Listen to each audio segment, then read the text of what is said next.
Scan now. Meet Sovi, your new AI study buddy. Financial markets can be tricky, but we will master the difference between stocks and bonds right now. Let's solve this quick question together and win.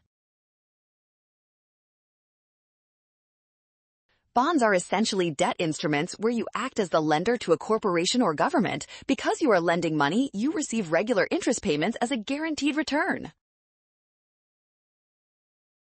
Stocks represent actual equity ownership in a company, which means you share in their profits through dividends. Unlike bonds, stocks do not pay out interest to the individual investors. Looking at our options, only choice E correctly identifies that bonds earn interest while stocks do not. This makes option E our clear winner today.